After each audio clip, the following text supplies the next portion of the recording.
พี่น้องฝนตกไฟดับเบิดตลาดมืดประทีปเบิงจะตกใจเบิดวันหนึ่ง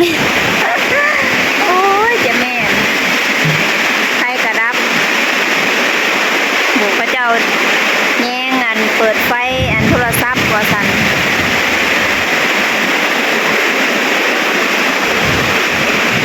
ฝนตกหนักเอลีเนาะใส่ไฟสายก็มีเอ้า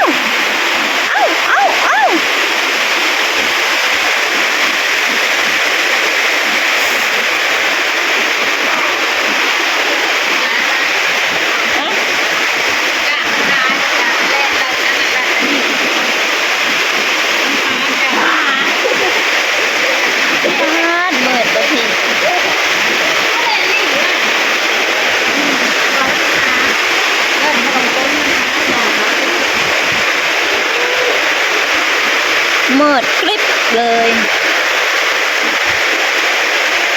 คนกาตกลินไปรีวิวให้เบิ่งก่อน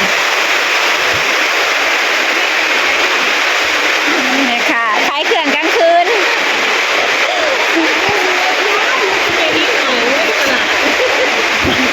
ขายเครื่องกลางคืนบ่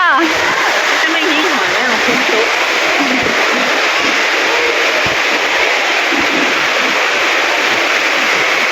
มารีวิวให้เบิ่งเนาะเด็ก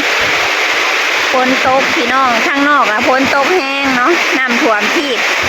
ข้างในละไฟดับ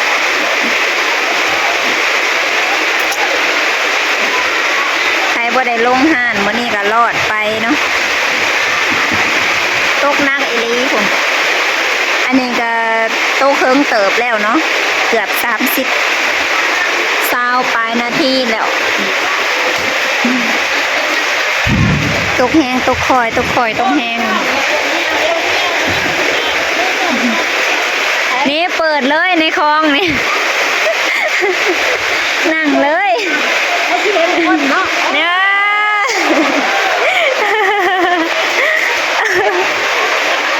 ใครมาแล้วพี่น้องเอ้ย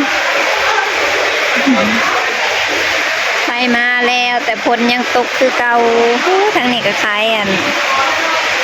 เฮ็ดมื้อนี้เฮ็ดหลายปุ๊บ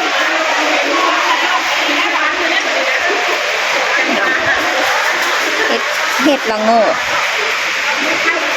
อันนี้ยังมืดข้างหน้าข้างบางนักมาแห่งนรกมืดให้มาแล้วพากันดีใจเนาะถ่ายไพ่ดับบางเนื่องเลยนะแล้วพอมาจะเป็นงามสะอ่อนเห็นเห็ดบัดนี้ไปมาเลยพี่น้องไปเก็บห่านบัดนี้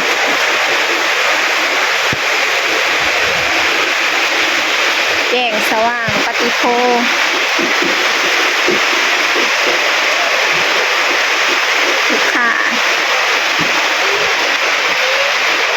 ลูกค้ากับบางคนกับมาลบพ้นบางคนกับเฝ้าเมื่อ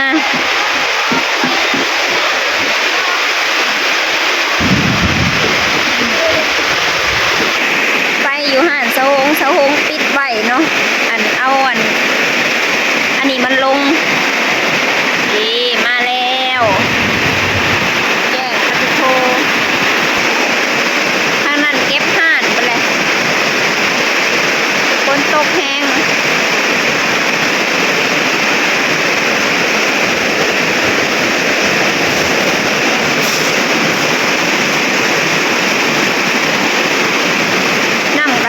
พี่น้องเอ้ยเมื่อไปแล้วใครกันเลยจังหน่อยมันก็ถ่วมขึ้นมาหอดพี่ถ่วมขึ้นมาเรื่อยๆเนาะเมื่อแล้วพี่น้องวันนี้ก็ได้หลังจากที่ฝนตกสนั่นวันไหวเนาะแล้วก็เก็บห่านแล้วเรียบร้อยใครก็เก็บแล้วละเมื่อไปเลยก็เสียงแต่ไม่ค่าขายเฮ็ดขายปูขายปลาเนาะสั่งคำมาผัดเห็ดอันนี้แห้งลายเนาะเห็ดพอ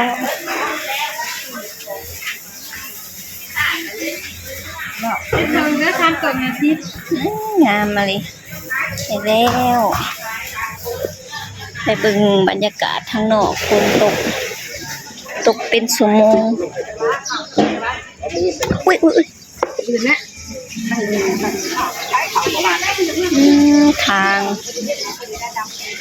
ประเดียดเปียดปาดอุ้ยว้ายตลาดน้อง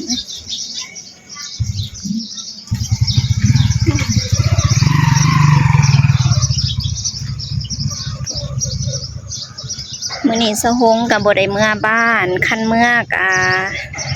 ทางก็สิเปื้อนแบบนี้แหล้วเนาะแบบว่าฝนก็ตกแห้งแน่เด้มันก็เลยเฮ็ดให้ทางเปื้อนสะหงกับบ่ได้เมื่อแล้วก็สินอนพี่บัดนี้ก็ได้ อันนี้น้ำท่วมเนาะห่างก็สิมีวังอันฝนตกนี่แหละมันไหลมาโฮมกันอยู่นี่มันต่ำมันไหลบ่ทัน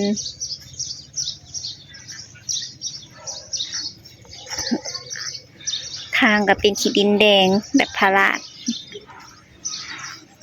ดเต็มเลย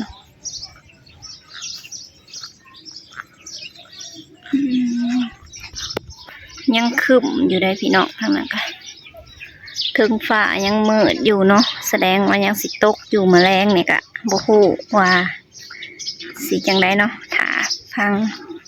อาจสิตกหั่นแหละเพราะว่ายามนี่ก็เป็นยามฝนเลยเด้ทางเมืองอะสิประมาณนี้อันนี้เขาจะเอาขี้ดินมาถมใส่ใหม่เนาะตะกี้ก็สิเป็นขี้ดินแบบออกขาวๆแหละอันนี้สีแดงเนี่ยบอนแจงกับแจงบอนมืดกับมืด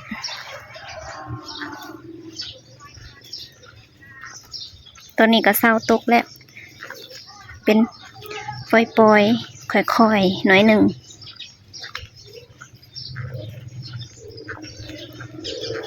คันตกแห้งอีดีแถวนี้ก็สิถ่วมเนาะน้ำมาจนย่านจากสำใดป้าแม่ค้าขายเห็ดลายกระตาเนาะ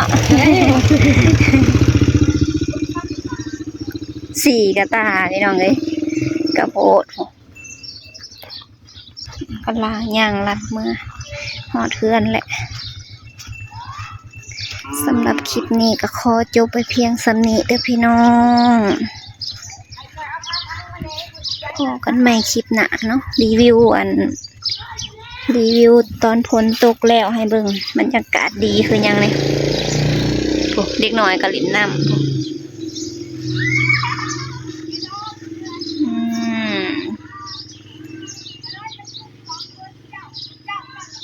อันนั้นลิ้นน้ำเนาะเลาะลิ้นตะคองห้าปูห้าปลากระมวลเพิ่นแล้วไปสิพาไปเบิ่งป้านี่เด้นี่พี่น้องน้ำมันไหลมาแต่พุ่นเนาะมันสิไหลลงไปคลองเนี่ยนี่ไหลไปนี่ตรงนี้เลยมีปลาได้เห็นว่าสำเนียกกับพุ่นมันไหลมาแต่พุ่นเนาะทางนั้นมันเป็นหนองนี่พี่น้องรีวิวให้เบิ่ง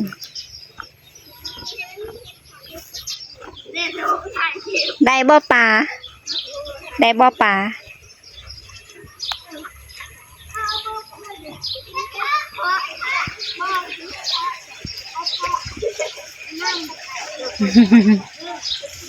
อันนี้ก็จะเป็นคนเวียดน้ำจ่องพี่น้องขาวคนเวียดมาอยู่ลาวไล่ได้จักโตมาได้ซ้ำเฮ้ยระวังเปียกเด้อบรรยากาศเนี่ยบรรยากาศดียามแรงป้าปุ๊บทางพี่ยังอันมืดครึ้มเนาะพ้นสิมาแหละไปเมื่อบัดนี้ก็เดี๋ยวว่าได้ปลามาถ่ายเอาปลาบ่มีเบ็ดบ่มีซ้ำ